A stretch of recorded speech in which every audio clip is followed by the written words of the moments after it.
The first body came back in a barrel. In May 2022, boaters at Lake Mead found a rusted drum on ground that had been underwater for decades, and inside was a man who had been shot and never named. He wore old sneakers, blue jeans, and a silver watch, as if he had stepped out of another Las Vegas and never returned. That was the moment the shrinking water stopped looking like a drought statistic and started looking like a confession. By the end of this, you will see why one falling lake has become a warning, a graveyard, and a message from the dry future of the American West.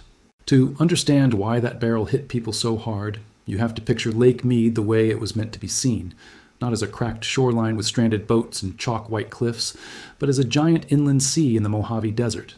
When it was near full, it spread across the Nevada and Arizona border like a blue country of its own. It backed up behind Hoover Dam, the huge concrete wall built to tame the Colorado River and power a growing Southwest. Lake Mead did not appear by accident. It was made. In the early 20th century, engineers looked at the Colorado River, saw floods, drought, and wasted flow, and decided to control all of it. Hoover Dam became the symbol of that dream. It was one of the great engineering projects of its age. A river that once carved canyons would now turn turbines, light cities, and feed farms. And behind that dam, the water rose. It rose year after year. It flooded canyons. It covered roads. It swallowed old shorelines and old lives. One of the places it erased was St. Thomas, a Mormon settlement founded in 1865 near the Muddy River. The town had a school, stores, a church, and people who believed they had found a future in the desert. Then the lake came for it. Residents were told they had to leave, as Lake Mead filled in the 1930s. One of the last men paddled away in 1938 as the water reached his home. At high water, the town lay about 60 feet below the surface, out of sight and almost out of memory. For decades, St. Thomas stopped being a place and became a story. That matters because Lake Mead has always been more than water. It has been storage for human plants. It stored power. It stored growth. It stored the promise that the desert could support cities far larger than nature ever intended. And like any storage space, it also kept what people wanted hidden. But the lake was never as stable as it looked. Its level rose and fell with snowmelt in the Rockies and with demand from millions of taps, fields, and pipes downstream. Since 2000, those swings have mostly moved one way, down. The famous white bathtub ring on the canyon walls kept climbing higher. Each year it marked another lost layer. At first, people treated that ring like a bad season, then like a dry cycle, then like a concern for water managers. But a concern can turn into a story very fast when the lake starts giving objects back. That is what changed the mood. The drought stopped being abstract when the shoreline began to return history piece by piece. St. Thomas was one of the first shocks. As the lake pulled away, roads and foundations reappeared. Visitors could walk where families once lived before the Second World War. They could see the outlines of rooms, the bones of buildings, and the shape of a town that had spent years in the dark. A place erased by modern engineering was standing in the sun again. And St. Thomas was only the beginning. Another relic emerged near the marinas, and this one seemed almost too cinematic to be real. A World War II-era landing craft, the kind often called a Higgins boat, appeared in the shallows as the water dropped. Park officials said it was likely a wartime surplus vessel later used on the lake for practical work. Its exact path into the water remains uncertain. Then there is the plane. Beneath Lake Mead rests a B-29 Superfortress, one of the most advanced bombers of its time. On July 21st, 1948, during a high-altitude research mission, the crew believed they were safely above the water. Their altimeter was wrong. Traveling around 230 miles per hour, the aircraft slammed into the lake and sank. It still lies there. Divers can visit it. Think about that for a second. A bomber the size of a building sits on the floor of a reservoir many people know only as a summer escape. The same lake that gives Vegas its water also shelters a wreck from the early Cold War years. It is like finding a buried chapter of national memory beneath the family picnic site. What else is down there? The answer is not just bodies. It is risk. The true mystery of Lake Mead is not how many secrets the lake contains. It is how a society built around this lake kept assuming the water itself would always be there. That is the contradiction at the center of the story. The hidden objects are dramatic, but the disappearing lake is the real reveal. Because Lake Mead is not a local pond with local consequences. It is tied to the Colorado River system, one of the most important water networks in North America. Federal agencies say between 35 and 40 million people rely on Colorado River water for at least some municipal use. Farms depend on it too. Cities across the Southwest were planned around it. This is where Lake Mead stops being just a place and starts becoming a timeline. Look at old photos from the late 20th century and the difference can feel unreal. The water once lapped high against canyon walls now left bare. Marina docks once floating deep now reach out over distance. Boat ramps stretch toward water that has stepped away like a retreating tide. And yet this is not a sudden collapse. That almost makes it harder to grasp. If the lake vanished in one terrible month, the country would react like it was watching a disaster movie. But when it shrinks inch by inch, year by year, people adapt to each new lower line. They tell themselves the new normal is still normal. They keep moving the boundary of alarm. That is part of why the barrel mattered so much. It broke the spell of gradual change. It gave the decline a face, even if that face still has no name. It turned the shoreline into a crime scene. Suddenly, the falling water was not only about policy and charts. It was exposing a human past that had been sealed under darkness. And the timing was brutal. Lake Mead had already hit modern record lows in recent years. Federal data through 2026 continued to show the lake near historic stress, and reclamation warned that drought and the lowest winter snowpack on record were creating elevated risks for major water and power systems. In plain English, the nation was watching a giant reservoir lose its safety margin. That phrase matters. Safety margin. It is the buffer between an uncomfortable year and a true crisis. It is the space that lets managers release water, make power, absorb bad runoff, and still buy time for the next season. Lake Mead has been burning through that buffer for years. Every relic exposed on the shoreline is also a sign that the buffer is thinner. And then you reach the part of the story that feels almost impossible. The lake is not just shrinking. The rules for managing the river are running out too. Several key agreements that govern Colorado River operations are set to expire at the end of 2026. A new post-2026 system is supposed to guide Lake Mead and Lake Powell for years to come. The need is obvious. Consensus has been harder. 7 states share this river: Arizona, California, Colorado, Nevada, New Mexico, Utah, Wyoming. Mexico also has treaty rights. Each place has its own needs, politics, and fears. Every cut in water means pain somewhere. Every delay means less room to maneuver. So while the lake keeps dropping, the legal map above it is being redrawn under pressure. Now, picture yourself standing at the shore. The white ring above you records lost water. The desert heat hits your face. Somewhere farther out, under what remains of the lake, sits a bomber. Somewhere behind you are the ruins of a flooded town. Somewhere in official files is the face of an unnamed murder victim. And somewhere in state offices, officials are trying to divide a river that is carrying less certainty each year. This is already strange, but it still is not the strangest part. The strangest part is that Lake Mead was built on confidence, deep confidence. Confidence that the river could be measured, shared, and stored in ways that would keep the desert blooming. Confidence that engineering could smooth out nature. Confidence that growth would follow water because water would follow planning. For much of the 20th century, that confidence looked justified. Las Vegas exploded in the desert. Phoenix spread wider and wider. Southern California kept reaching inland with thirst and industry. Farms turned dry ground into food, producing land at a vast scale. Dams, canals, pumps, tunnels, and power lines turned the Southwest into proof that modern systems could outrun geography. It felt like a victory over limits, but victories can contain mistakes.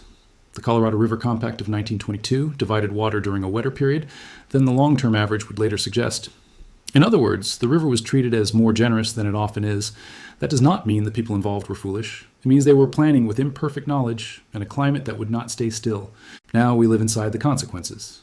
Researchers, water managers, and federal agencies keep returning to the same hard truth. Demand has often outpaced supply. Heat makes that worse. Warmer temperatures shrink snowpack, speed up melt, and increase evaporation from soil, plants, and reservoirs. Even when storms arrive, they do not erase the long trend. That is why dramatic wet winters can mislead people. One big season brings relief. Reservoir levels rise for a while, headlines soften, hope comes back. Then another lean year arrives, and the whole structure sags again. The system is no longer failing because of one bad year. It is strained because the background conditions have changed. Snow is the hidden actor in this whole drama. Many people imagine rivers as simple moving water. But for the Colorado system, mountain snow is delayed water. It falls in winter, stores cold season moisture high in the Rockies, and melts later into streams and reservoirs. That slow release is what built reliability into the West. When snowpack is poor, the promise shrinks before the runoff even begins. When spring heat arrives early, the mountain savings account drains too fast. More moisture can vanish into dry ground or warm air before it reaches the big reservoirs. So a lake like Mead can look stable for a moment, while the real problem is already taking shape hundreds of miles away in the mountains. That hidden chain is easy to miss when you're staring at a shoreline, but it explains why the lake feels so helpless. Lake Mead cannot make its own water. It waits. It receives what the basin sends. And if the basin is hotter, drier, and more crowded, the lake becomes the place where those pressures finally show up in a visible line on stone. The power side of the story is just as serious. Hoover Dam is not only a monument, it is a working machine. Water moving through turbines creates electricity for large parts of the region. In 2026, Reclamation warned that reduced releases from Lake Powell could drive an additional drop in Hoover Dam hydropower capacity, potentially cutting output by as much as 40% as early as the fall. That is not a symbolic problem. Power is air conditioning in extreme heat. Power is homes, hospitals, traffic systems, water treatment, and daily life. A falling reservoir does not only threaten lawns and boat docks, it can squeeze the energy backbone of the desert at the very moment the desert is getting hotter. This is the turning point of the whole story. Not the barrel, not the ghost town, not even the bomber. The turning point is the moment you realize Lake Mead is exposing the past because the future is pressing down on it. Everything we talked about before now starts to line up. The drowned town tells you what was sacrificed to build the modern Southwest. The war relics tell you how long the lake has been collecting history under its surface. The barrel tells you the water once felt deep enough to erase a person, and the drought tells you that the system built on this lake may no longer fit the climate around it. That is why the emerging objects feel so powerful. They are not random curiosities. They are physical reminders that this reservoir was always part of a bargain. Humans would flood one landscape to create another. They would bury one world to support a new one. As long as the water stayed high, that bargain looked complete. As the water falls, the old cost comes back into view. St. Thomas is a perfect example. The town does not only look eerie because it reappeared, it looks eerie because it reminds you that the modern lake is not the natural condition. The town came first, the lake came after. The desert did not always hold this inland sea. People made it, and people assumed it would hold. The same logic applies to the dam itself. Hoover Dam is one of the great engineering achievements in American history. That is still true.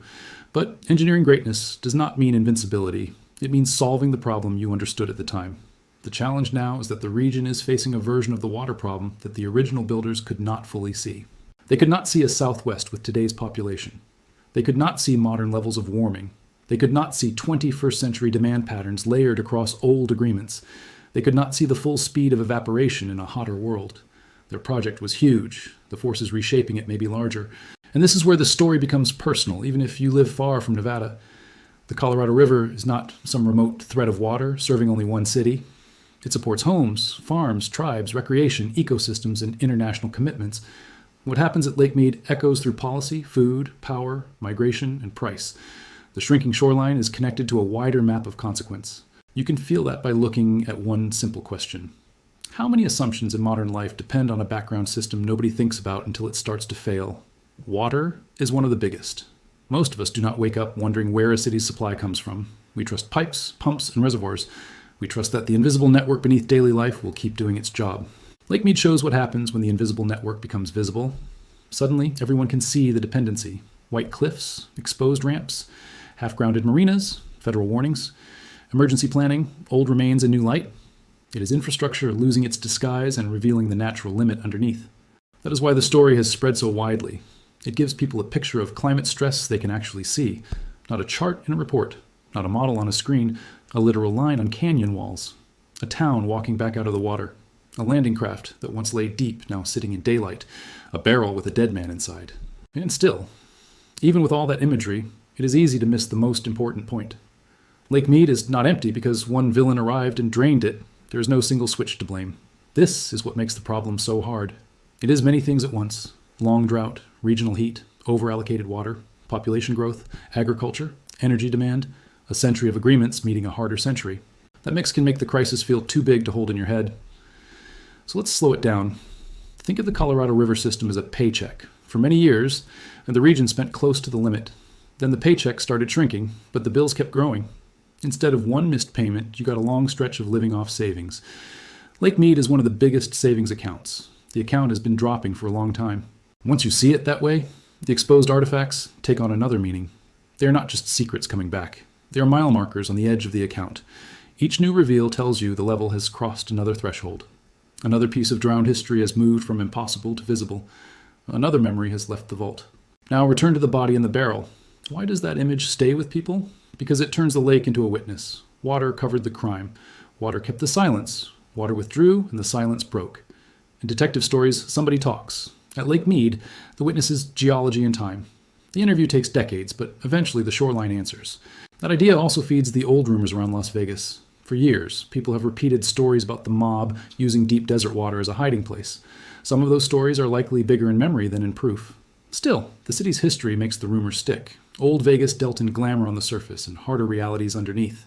A huge dark reservoir nearby fit the imagination too well. But myths grow where uncertainty lives. That is why the unidentified man matters so much. He sits right at the border between fact and imagination. We know he existed. We know he was killed. We know the lake kept him hidden for years. We do not know his name. That gap invites endless stories, and all of them feed the larger feeling that the lake is still not finished revealing itself. It probably is not. Rangers have said more remains could appear as the shoreline moves. Archaeologists keep watching. Historians keep watching. Divers keep watching. Every new season carries the chance that something else, once thought sealed away, will surface. That possibility gives Lake Mead a strange kind of suspense. The past is still cued beneath the waterline. And yet, if we stop at suspense, we miss the lesson. The deeper lesson is about limits. For generations, the American West sold a powerful fantasy. With enough infrastructure, enough energy, and enough vision, scarcity could be managed away. The desert could be made to serve almost any scale of ambition. In many ways, that project worked so well that people forgot it was still a bargain with nature. Lake Mead is where nature sends the bill. You see it in the reservoir numbers. You see it in federal warnings that storage across the river system has fallen sharply. You see it in the push for conservation, new operating rules, and emergency actions. You see it in how much attention one lake now receives from people who never used to care about reservoir reports. You also see it in how awkward the choices have become. If water is short, who cuts first? Cities? Farms? Industry? Recreation? Tribes whose rights were long ignored? States upstream or states downstream? Should old promises hold if the water behind them no longer exists in the same amount? These are not technical questions alone. They are moral questions hiding inside plumbing. And there is no painless answer. Agriculture uses a large share of Colorado River water. Cities hold millions of residents and huge economies. Ecosystems need flow too. The river has to serve human life and more than human life at once. Any serious plan will force trade-offs. That is why agreement comes slowly, even when the danger is obvious. Meanwhile, the lake keeps dropping in ordinary time. Morning, noon, sunset, weekend tourists, news helicopters, boat inspections, wind over exposed mud. The pace of the crisis remains strange because it unfolds through routine. A family still launches a boat. A diver still visits the B-29. A tourist still walks the ruins at St. Thomas. And under all of it, the basin math keeps tightening. This mix of normal life and deep instability is part of what makes the story so gripping. Nothing about Lake Mead looks like the end of the world. There are no exploding buildings, no giant wave, no sudden blackout of the sky. The danger is quieter. It looks like reduced storage, lower releases, harder negotiations, a narrower future. That quiet danger may be the most important kind to understand because it is how many real crises arrive. They do not always begin with collapse. They begin with systems losing flexibility. The margin for error shrinks. Bad years hurt more. Good years solve less. Temporary fixes get repeated until they become the whole strategy. The public gets used to hearing emergency language as background noise. Lake Mead now sits in that zone. Even when levels rise for a season, the larger question remains, can the basin find a way to live within a tougher hydrologic reality? Hydrologic is just a water word. It means the actual behavior of snow, rain, runoff, reservoirs, and heat. The river only cares about that behavior. Human hope does not add a single drop. So what would a serious response look like? Part of it is conservation, which sounds dull until you realize conservation is simply choosing not to waste what a whole civilization depends on. Part of it is new agreements that match the river people really have, not the river earlier generations wished they had. Part of it is better planning for heat, power stress, and lower reliability. Part of it may also require something harder, a cultural shift. The Southwest has long been built on expansion, more homes, more lawns in some places, more industry, more tourism, more everything. A shrinking river asks a brutal question of that mindset. What if survival now depends less on growth and more on restraint? What if the future belongs to places that learn to be cleverer, not just bigger? The question is uncomfortable because it touches identity. Cities like Las Vegas are built on spectacle, reinvention, and confidence. Hoover Dam itself is a monument to confidence. But climate pressure punishes overconfidence first. It rewards honesty about limits, and honesty is rarely the favorite language of boomtowns. There is another reason Lake Mead feels so symbolic. The lake sits at the meeting point of myth and measurement. The myth says, the West can always engineer one more answer. The measurement says the water level is lower. The myth says the next wet winter might save the day. The measurement says long-term stress remains. The myth says modern systems are permanent. The shoreline says they are contingent. Contingent means dependent on conditions. That is the word hidden beneath the whole story. Vegas is contingent on water. Hoover Power is contingent on reservoir levels. Farms are contingent on allocations and runoff. Legal compacts are contingent on a river behaving close enough to old expectations. Even memory is contingent, because once the water leaves, forgotten things can return. This is why the script of Lake Mead works so well as a human drama. It has evidence, it has suspense, it has buried history, it has a crime still missing an answer, but above all, it has reversal.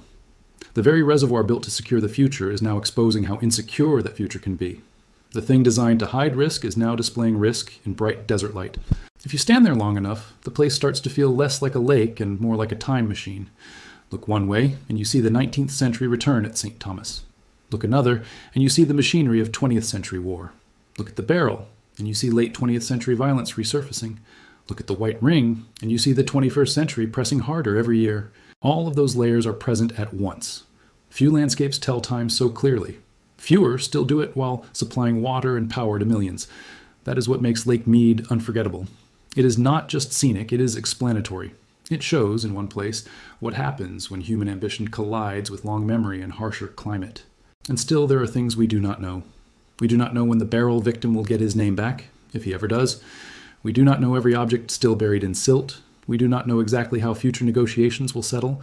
We do not know how many wet years it would take to restore real confidence, or whether such years are likely in the new climate pattern. Uncertainty is not the same as ignorance, though.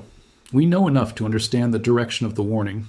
The warning is that systems built in a cooler, less crowded century are under strain in a hotter, more crowded one. The warning is that storage can hide imbalance for a long time, but not forever. The warning is that when reserves fall, history starts showing through the cracks. Maybe that is why people cannot stop looking at this lake. It turns abstract trouble into visible truth. The old town says something was given up to build modern abundance. The war relics say even powerful eras sink and stay down until conditions change. The barrel says secrets survive only while the environment around them keeps cooperating. And the waterline says cooperation is ending. If the level keeps falling, Lake Mead will go on revealing things. More foundations may sharpen in the sun. More old shoreline may widen. More practical problems will emerge for marinas, boaters, and managers. More pressure will hit the river negotiations. The next reveal may be historic, tragic, or ordinary. But every reveal will tell the same deeper story. The deeper story is that the West is entering an age where memory and management can no longer stay separate. You cannot manage the future without confronting the assumptions that built the past. You cannot talk honestly about Lake Mead without talking about overuse, heat, politics, and sacrifice.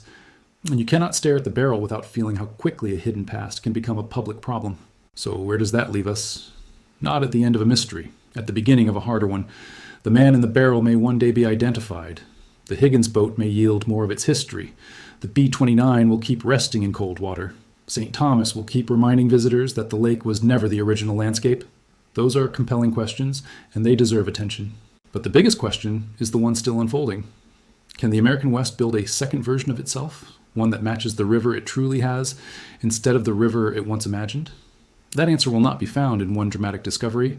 It will be found in cuts, compromises, redesigns, conservation, and a willingness to treat water as the limit it has always been. History has a habit of resurfacing when the conditions change. At Lake Mead, that is not a metaphor. It is a shoreline. It is stone bleached white above the water. It is a town reborn from silt. It is a warplane resting below Devers. It is a rusted barrel on newly dry earth, holding the fact that the lake once seemed deep enough to erase a human life. Now, the lake is saying something else. It is saying storage is not the same as safety. It is saying engineering can buy time, but not infinite time. It is saying a reservoir can hide consequences for decades, then return them all at once in forms nobody can ignore. And it is saying the future of the Southwest will be decided not by the myths people love, but by the water that is actually left. So the next time you see a photo of Lake Mead's bathtub ring, do not think of it as a stain. Think of it as a ruler. It is measuring much more than a reservoir. It is measuring the distance between an old dream and a new reality. It is measuring how long people can postpone hard choices. It is measuring how much of the past must rise before the present finally pays attention. And if that image unsettles you, maybe it should. Because the most chilling thing about Lake Mead is not the body in the barrel. It is the idea that the barrel was only the easiest secret to understand. The harder secret is that an entire region has been living on borrowed water, borrowed confidence, and borrowed time. The shoreline is only now making that visible. Thanks for watching Explorverse. If one detail from this story stayed with you, tell me which one it was. The barrel, St. Thomas, the Higgins boat, or the B-29 beneath the water.